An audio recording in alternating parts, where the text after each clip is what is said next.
Welcome back, boxing fans, to another episode on Talk and Fight of Boxing News Headlines. We're going to start off this week by discussing not only some results, but some upcoming decisions that need to be made by a few prominent boxers and YouTube stars who are also boxing. Let's start off with a couple of results that were quite surprising and some that weren't so surprising. Let me just start off by making a quick comment about my friends over at Absolute Boxing on Facebook, who offered up a challenge for the month of February with respect to all the fights that were going on and pick your winner, so to speak. And I'm doing quite well, I might add. So when Louis Neri won, I got myself another point. However, when Leigh Wood lost, I didn't get a point. Leigh Wood, in response to his trainers throwing in the towel, basically agreed with them. According to Jim Calfa over at Boxing News 24, he's saying Leigh Wood agrees with his trainer Ben Davison's decision to throw in the towel in the 7th round to save him after he'd actually been brutally poleaxed by a massive left hook bomb by the Mexican knockout artist Mauricio Lara on a fight night held at Nottingham's Motor Point Arena. Wood, who's now 26-3 with 16 knockouts, lost his featherweight title. Says he understands that Davison, who cares about him, and that sometimes fighters must be saved from themselves. It was clear that Wood was ready to continue fighting and was ready to go out on his shield.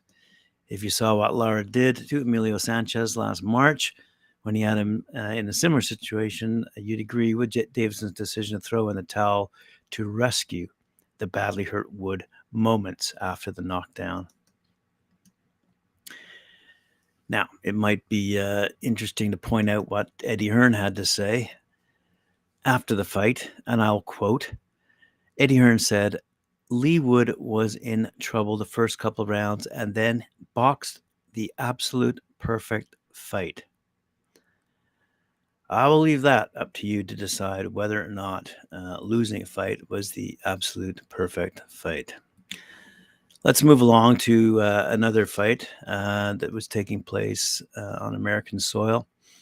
Adriel Bossman Holmes relied on his superior height, boxing chops, and movement to win a split decision that didn't seem as close as the scores indicated against the aggressive Ismael Villarreal in a 10-round super welterweight contest that was held in Topeka, Kansas, as Mike and I discussed on the Friday night panel shown on, I believe it's a pro box event on Showtime.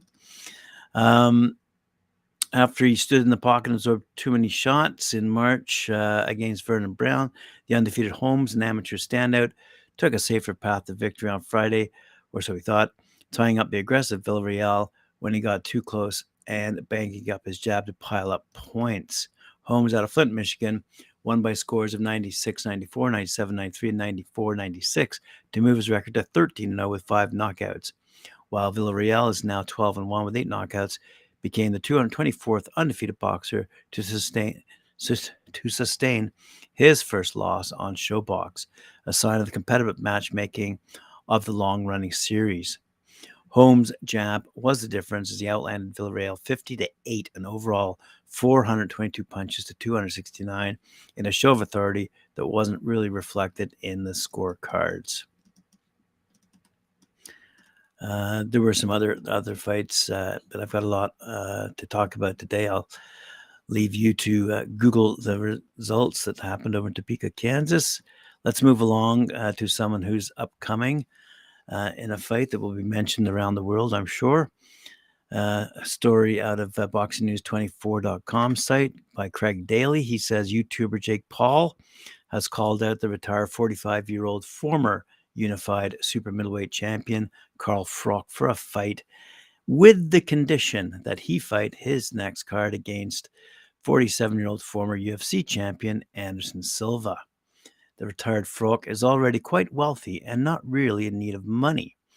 Additionally, it's unclear whether he'd want to risk having his beak messed up by resuming his boxing career for the opportunity to add to his already substantial net worth, which I might add is estimated to be around 20 million bucks, according to Celebrity Net Worth. For the average person, they would willingly agree to fight Jake Paul and Anderson Silva if they had the chance to make millions, but it's doubtful that Froch will. He's already had the chance to add to his enormous wealth by coming out of retirement to fight Triple G, and he didn't do it. Froch hasn't fought in 9 years since his second win over George Groves in 2014, and while he looks to be in excellent shape, he might not want to risk hurting his legacy, even if it means potentially making millions of dollars. Froch's nose, which not long ago was quite prominent, has been reduced, and now it goes well with his face. For Froch to briefly resume his career for 2 fights, he would need to do a lot of sparring, and his nose could return to what it was in the past. Of course, if Froch can equal or surpass the 20 million in 2 fights against Silva and Jake Paul, he might be tempted. Who wouldn't want to make that kind of dough against celebrity fighters like Jake and Silva?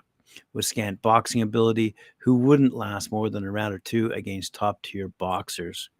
Froch has commented about Jake's boxing ability, or lack thereof, and apparently the 26-year-old Paul isn't happy about what he said about him. To be sure, there's a lot to gain financially for Jake, because if he can promote Froch versus Silva, it'll make a lot of money and build a mini mega fight between him and Carl later this year. The 2 fights would make a lot of sense for Froch because he's likely still got enough left, even at 45, to defeat a part-time boxer like Jake, who arguably uses boxing as a way to make coin in celebrity matches and is treating this as more of a hobby than a dedicated fighter. Jake's next celebrity match is against Tommy Fury, the brother of heavyweight champ Tyson Fury, on February 26 at the Diriyah Arena in Diriyah, Saudi Arabia. That's another joke fight for Jake because Tommy is an entirely mediocre British cruiserweight with none of the size or boxing ability as Tyson or his cousin Hughie Fury. Tommy is another celebrity-type fighter and will likely lose to Jake, which, as all you fans know, I have said will happen as well. But let's talk about Tyson Fury for a second here. Charles Brunn, one of my favorite writers out of BoxNews24.com, says, Frank Smith of Matchroom Boxing says Tyson Fury demanded too much from the Saudis for the Alexander Usyk Undisputed Heavyweight Championship on April 29th. Smith notes that Usyk reached a deal with the Saudis on his side, but when it came down to the Fury side, he asked for a substantial amount of money that didn't make sense for the Saudis. As a result, the Fury versus Usyk fight will not happen in the Middle East, and there are serious doubts about whether it will happen in London at Wembley Stadium. Smith says that if the fight is going to happen on April 29th, they've got to come to an agreement in the next week because there's simply not enough time to do a fight with that magnitude in less than 10 weeks of promotion. Should Fury try revisiting the Saudi talks, asks the author, Charles Brunn. It's unclear if it's too late for Fury's promoters to go back to the Saudis, that's Frank Warren, by the way, go back to the Saudis and ask for a price that they're willing to agree to. Yeah, it would look like Fury would be slinking back, but it's better to do that than strike out on yet another mega fight after he blew for the Anthony Joshua fight last November by setting bizarre deadlines and then not doing the same thing for journeyman Derek Chisora or Dillian White. Even if Fury has to do a little groveling with the Saudis, it wouldn't be the end of the world if he's willing to forget about his pride and focus on making good money. If what the Saudis were offering still pays more than what Fury would make fighting in England, why on earth would he reject that? Said Frank Smith. I don't personally see, and I might be wrong, and this isn't me saying I don't want it to happen, I just don't see a fight of that magnitude. It's a massive fight. Undisputed heavyweight championship of the world has to be given the right build-up that deserves to be that kind of fight. We don't see it very often. Talking about the Tyson Fury Alexander Usyk fight, I don't see how that happens in the next 10 weeks. In my opinion, I'm not saying it doesn't happen. I have my views about what happens in Saudi. It might be difficult to make it happen.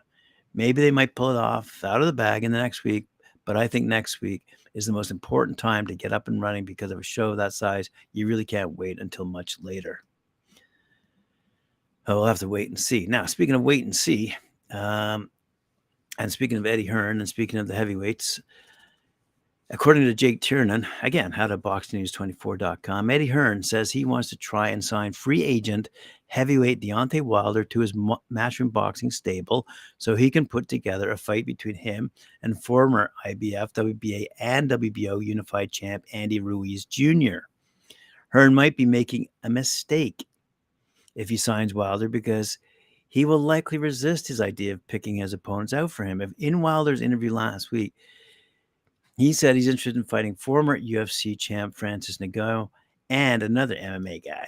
It appears that Wilder is going the Floyd Mayweather Jr. route by focusing on fighting non-boxers in exhibition matches that make easy money matches that supply no sporting value. Absolutely, said Eddie Hearn to IFL TV when asked if he was going to try and sign the free agent Deontay Wilder. I would love to make Deontay Wilder against Andy Ruiz. I think it's a great fight. It's been ordered, and we should love to try and make it happen. He's a free agent. There you go, said Hearn. Hearn can certainly try and make Wilder Ruiz, but unless he's ready to drag both of them into the ring kicking and screaming, it doesn't seem likely. Ruiz only fights old guys in their 40s nowadays, whereas Wilder wants easy fights against MMA fighters. If Hearn signs Wilder, he could be stuck with an albatross and be butting heads with him each time he suggests he fights boxers. It's sad that Wilder and Tyson Fury have both seemingly moved away from boxing towards the circus fights against MMA guys, but it tells you that they've lost their love for the sport and are no longer serious boxers. It's unknown why Hearn is so excited about matching former WBC champ Wilder, sporting a 43-2-1 record with 42 knockouts, by the way, against Ruiz, because it would be a far bigger fight if we were to make a mega clash between Anthony Joshua and Deontay Wilder.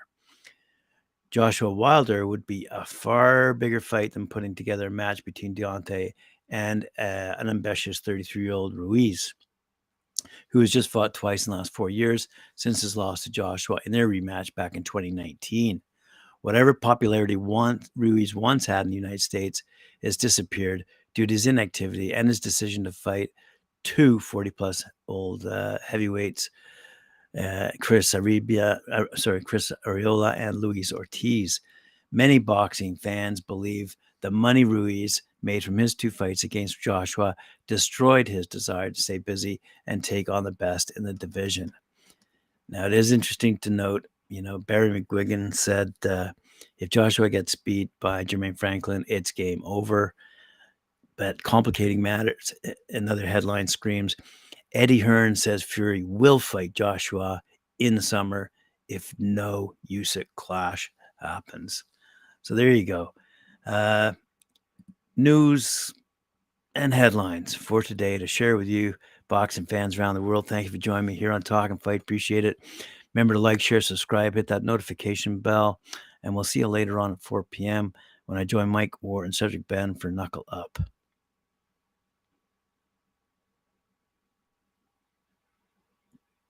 Thank you.